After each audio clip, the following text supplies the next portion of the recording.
L'élection présidentielle américaine suscite des vocations d'auteurs. De nombreuses phrases chocs attribuées aux deux principaux candidats font le tour des réseaux sociaux, en général pour les mettre en difficulté, sauf qu'elles sont souvent inventées de toutes pièces. C'est un coup classique en politique. Le procédé est astucieux, il est connu bien sûr, mais il est astucieux et il peut encore, bien entendu, faire des dégâts énormes. Voici deux exemples.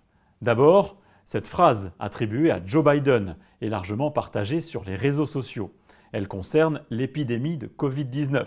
Quand je serai à la Maison-Blanche, j'instaurerai un confinement du pays jusqu'à ce que notre vaccin soit prêt et que tout le monde soit vacciné.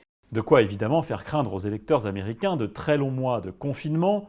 Cet internaute se dit d'ailleurs terrifié par cette soi-disant déclaration du candidat démocrate.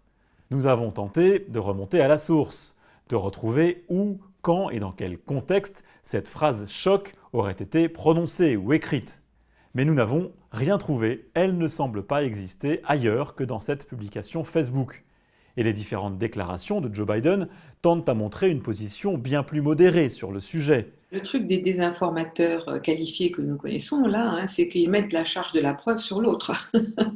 Prouvez-moi que je ne l'ai pas dit, hein, ou prouvez-moi qu'il ne l'a pas dit, hein, au lieu de, au contraire, en prendre responsabilité, hein, et démontrer d'où ils ont trouvé la sauce, etc., hein. Dans l'autre camp, Donald Trump est lui aussi victime de déclarations apocryphes, imaginaires. Celle-ci concerne la nomination de la nouvelle juge à la Cour suprême, Amy Coney Barrett. À en croire cette publication Facebook, Donald Trump l'aurait choisie pour son seul physique. Je crois qu'Amy est beaucoup plus belle que les autres femmes que nous avons eues. Les gens le savent, si les gens sont plus attirants, ils obtiennent beaucoup plus de respect. Une phrase sexiste que pourtant nous n'avons jamais retrouvée dans la bouche ou dans les écrits de l'actuel président américain.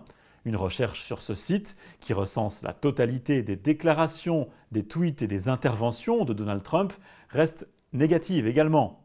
Une fausse déclaration donc, mais qui colle avec une image que certains peuvent avoir du président. On va faire en sorte que cette fausse affirmation, elle repose quand même sur un contexte qui pourrait laisser présupposer que ça tient quand même debout. Et puis peut-être une petite touche aussi avec un aspect suffisamment sulfureux pour assurer sa diffusion à grande échelle. Ce qui fait que, bon, voilà, à la fin, le succès est garanti, hein, on sait que ça va se diffuser largement, et puis on sait surtout que derrière, tous ceux qui voudront essayer de vérifier et puis même de contrer cette phrase vont y passer tellement de temps qu'elle aura déjà fait son chemin et que le mal sera fait. Pour résumer, il est facile d'inventer une déclaration choc dans la bouche d'un homme politique.